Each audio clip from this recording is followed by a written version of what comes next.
It was the first time in this Congress that we have united all 50 Democrats on moving forward with strong and comprehensive voting rights legislation. Senate Republicans, to the very last member, voted against allowing the Senate to even have a debate on voting rights. Not a single Republican voted to move forward with a simple debate. In fact, the Republican leader went so far as to say that, quote, regardless of what may be happening in some states, voter suppression laws, phony audits, or the partisan takeover of election boards, he believes the federal government should not intervene. Who said that? Southern senators from the Civil War all the way through said states' rights used as a tool to prevent particularly people of color from voting. And to invoke that in 2020, the Majority Leader, way off base. Disgraceful that he would even invoke that. Yesterday's vote was another piece of evidence that voter suppression is now part of the official platform of the Republican Party. But I want to be clear about one thing. As I said last night, the fight to protect voting rights is far, very far from over. Yesterday's vote was the starting gun, not the finish line.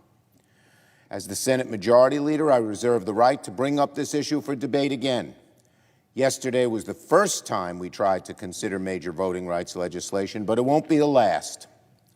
Democrats will explore every option available to us for reconsidering legislation on this topic. We'll leave no stone unturned. Voting rights are too important. The fight against modern-day voter suppression is just beginning. And one other point. Some of them like to make this point, oh, this is just a partisan fight. Bull. This is a fight for the soul of America, and it shouldn't be partisan, and it never was in the past. When legislatures try to prevent poor people, people of color, urban people, young people from voting, that's not a political fight. That's what America's all about. So don't try to hide under that guise. It is Republican legislatures doing this. But in the past, when legislatures, usually in the South, tried to do these things, and in other places, both parties united to stop it. No more. Sadly, shame, shame, shame, shame on my Republican colleagues. This is a very bad day for them that history will recognize. Now, on another matter. This week, the Senate will continue restoring balance to the federal courts by considering more of President Biden's judicial appointments. Over the next 2 days, we'll consider Deborah Boardman to serve as district judge in Maryland and Candace Jackson Akumi to serve as judge on the Seventh Circuit Court of Appeals. Together, Ms. Boardman and Ms. Jackson Akumi have had over 20 years of experience as federal defenders. I believe that bringing professional diversity as well as personal diversity to the bench should be and is now a top priority. There are plenty of former prosecutors and corporate lawyers wearing black robes. It's time that some voting rights attorneys, civil rights attorneys, former federal defenders, like these two nominees, bring their perspective to the bench. A final vote on Ms. Boardman's nomination will come this afternoon, and then we'll proceed to the nomination of Ms. Jackson Akumi, which we will finish before the end of the week. Again, the Senate will not leave for the week until we finish considering these judges. The Democratic majority in the Senate will continue to swiftly fill judicial vacancies. And on a related note, today, Chairman Peters will ask the Senate to approve two critical cybersecurity nominees, Jen Easterly to be the Director of Cybersecurity and Infrastructure Security Agency, and Robin Carnahan to be the Administrator of the GSA. Both of these agencies play a critical role in our nation's cybersecurity. The threat of ransomware attacks and other cybercrime is on the rise from state actors as well as cyber bandits who are given sanctuary by our adversaries. We need people at the helm of these important agencies to focus on hardening our nation's cybersecurity. This should be a completely nonpartisan issue, and my Republican friends should not object. Infrastructure. In addition to our important work on judicial appointments, the Senate is moving forward on multiple legislative proposals to make historic investments in our nation's infrastructure. We have a chance in this Congress to get something big and bold done on infrastructure, something we haven't managed in a very long time. If we want America to prosper in the 21st century, we can't do it with infrastructure that's stuck in the last century.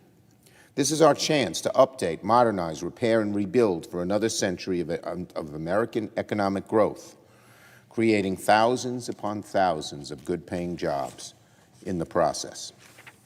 So later today, Speaker Pelosi and I will meet with representatives from the White House to discuss the next steps on this very topic. Here in the Senate, Democratic members of the Budget Committee continue to build on the fruitful conversations we had last week. In fact, earlier today, I spoke with all of our committee chairs about a forthcoming budget resolution. As I've said, discussions about infrastructure are progressing along two tracks. The first is bipartisan, and the second incorporates elements of the President's American Jobs and Families Plan. The second track is something we must support, even if it doesn't get any Republican support. For several weeks, the trains have been chugging down both tracks quite well. When the Senate returns after the July 4th work period, it'll be time to take the next step forward.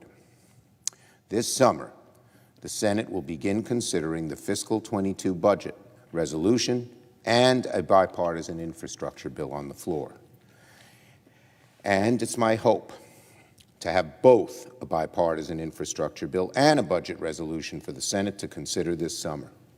I believe the progress we've made in recent weeks will ultimately produce a result that will set our economy on a path to prosperity for generations to come. One final matter, student loans. Today, I've joined Senator Warren and a number of my House and Senate colleagues to urge the Biden administration to extend the pause on payments and interest for the vast majority of federal student loans. For millions of student borrowers, one of the most difficult challenges is balancing their debt with their dreams of starting a career, starting a family, buying a home. When the pandemic hit, these challenges were magnified 100-fold. Job opportunities disappeared. Our economy came to a halt. The pause on student loan repayment during the pandemic was a life-altering policy that allowed tens of millions of young people to escape financial ruin.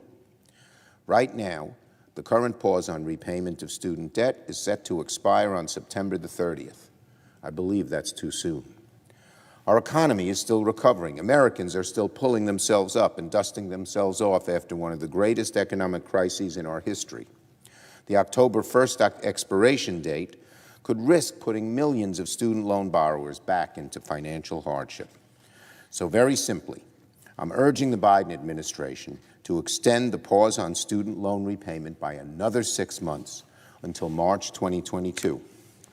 Even as the economy recovers, young people, borrowers with a load of debt will struggle more than most to get back on their feet. Why not give them a little more breathing room? I urge the Biden administration to extend the pause, and I will continue working with Senator Warren on ways to provide even more comprehensive, life-changing student loan forgiveness, a policy I believe will expand opportunity for millions of young Americans. I yield the floor. And note the absence of a quorum. The clerk will call the roll. Ms. Baldwin.